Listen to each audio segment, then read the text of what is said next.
First of all, happy Easter to everyone that watches this.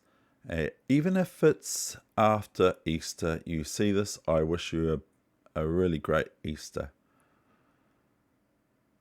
This is the England gambit declined, reversed French defence. This game here. I am white and my opponent is black. We are looking at it from the winning side, although I win as white. So that's a bit topsy-turvy. And guess what? I just noticed after, when I looked at this game here, that this made my opponent give up the tournament. My opponent is 22, 24 or something like that rated. And so my opponent is 22 in this 5-minute tournament on lechestercourse.org. So here we go. Let's have a look at this position at hand. So I'm going to go to my... So I actually won 6 games out of 6. But this game is not a win. But it's a very interesting game. So here we go. That's why I bring it to this channel. Otherwise, I wouldn't bring anything today. But this has occurred, this game. So let's go.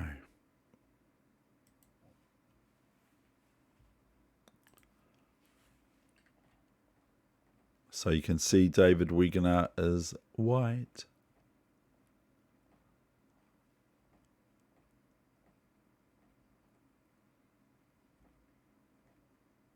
Until you see he gets in a kind of a difficult lost position. So we want to look at it from the winning side, don't we? This is 5-minute. No one's gone berserk. I've already said that, but I reiterate. Or whatever. So here I play knight c5, bishop c5, d5, queen c5, check. Could go queen d4. I go king h1. f5. See, that's why I wanted to watch it from the side. Because black has just played f5. Look at that move. Isn't that a great move, f5? It's like the wee slogan today. The wee thing I made up. Sounds like it's out of the Bible. But it's been made up by yours truly. Maybe one day I saw it written somewhere. But it's pretty good to try to be like a wasp in chess. Be like a wasp. Be like a wasp. And also, it's very good to do unto others as you don't want them to do unto you. Queen b3. I thought that was coming up, that check. After f5 move. It's a good check. Because bishop e6 isn't going to be really played here by black. So I'm actually trying to... What would you play now? And I probably need to convert the board, turn the board around. I don't know. It's all right. We'll just watch it from, like I say, the actual, with inverted commas, winning position instead of the losing position, even though something happened at the end, which is obviously going to be time. Queen f7. Good. Now this is just annoying, isn't it? It's annoying, but black just plays rook f8, and so this tells my queen to either go back to b3 or to h5. Correct? No. I played here something else. So what would you play? Could play queen b3, could play queen c4, could play queen h5. can't play anything else, not really, until I found this move for white, bishop e3. Good on you, and this might look good, and it did when I played it. I thought this looks quite good, this looks quite good because I'm going to have the two babes, as they're called, the two bishops, and I'm going to have a not clear endgame. The sort of endgame isn't very clear, but my opponent plays true to form for his rating of 2217 actually, or a little bit like 2224 I think he was, 2224, and he lost 7 points, so he went down to 2217. So bishop e3, my opponent played rook f7, bishop c5, bishop e6, well done, developing, rook a d1, and knight d7.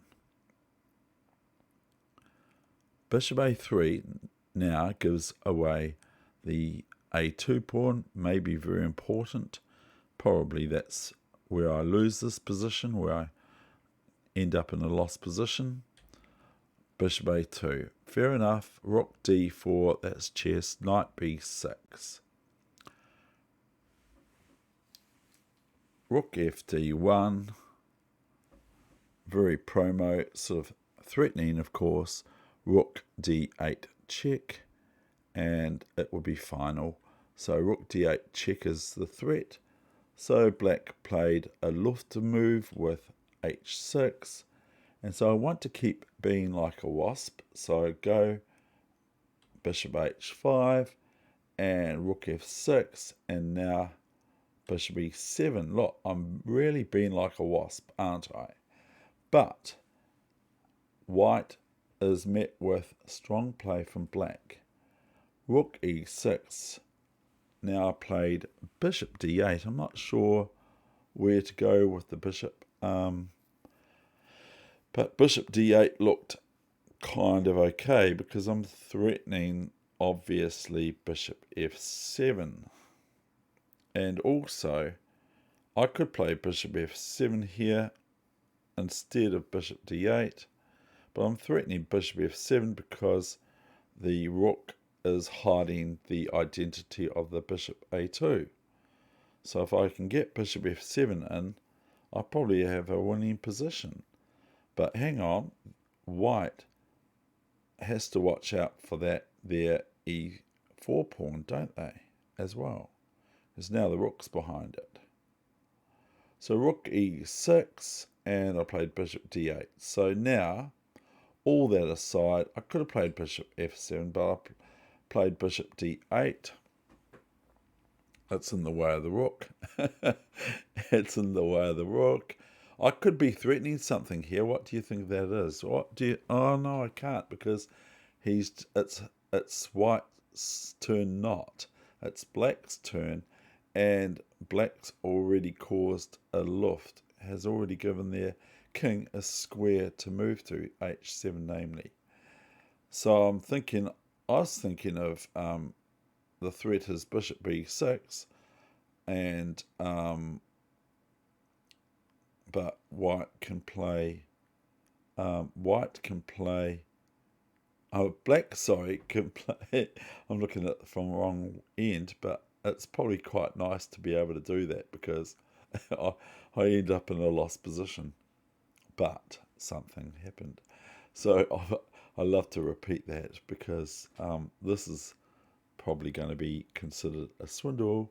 So bishop d8. I was thinking of going bishop b6, a b6, if it was white's turn, and then rook a4, skewering the rook and the bishop on a2, and the rook on a8. But it's all no good because of rook takes rook for black, and there's no checkmate on rook d8 check.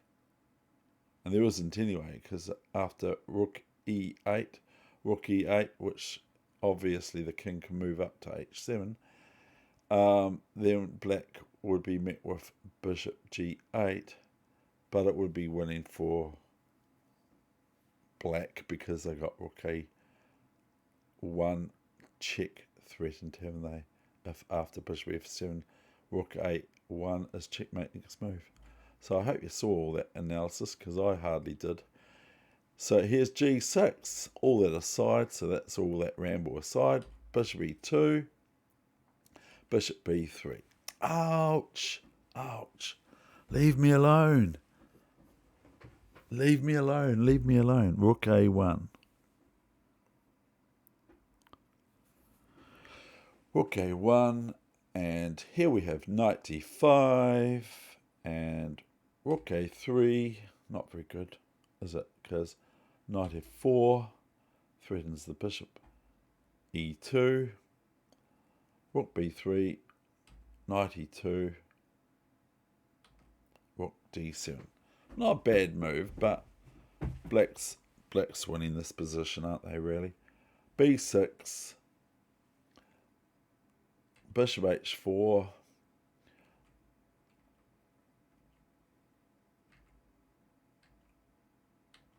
boy, I'm getting annoyed by white's knight, not black's knight, not. It's not very nice, is it?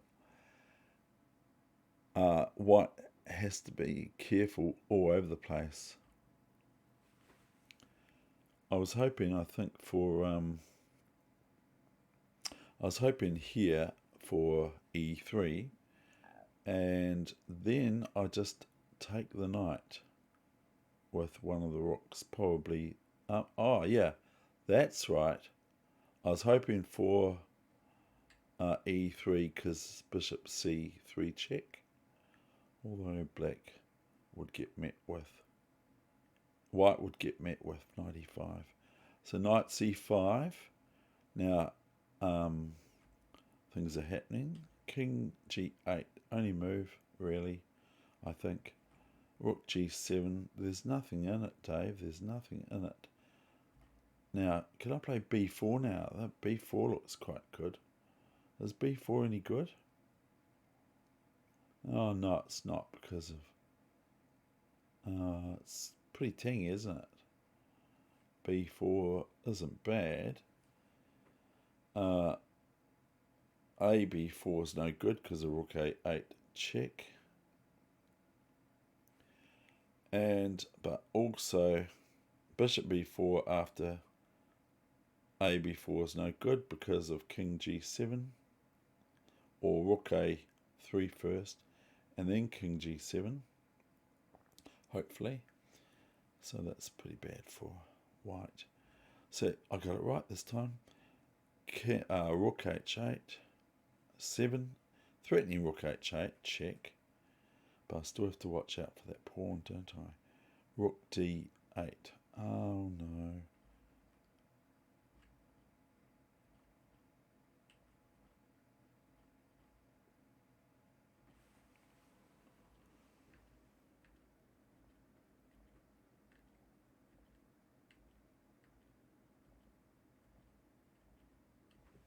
A sacrifice.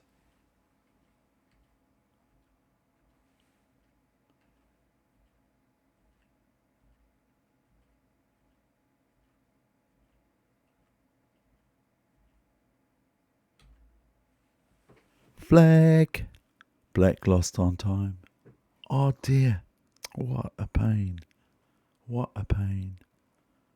How could you do that, Wegener? How could you do that? Should you not have resigned? No. No, I didn't resign. Okay, that's me. Over and out.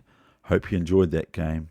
This was a win, and my opponent then, unbeknown to me till after the tournament was over, left. I got 150th. That's not too bad. It's not too good. With 6 out of 6. Bye.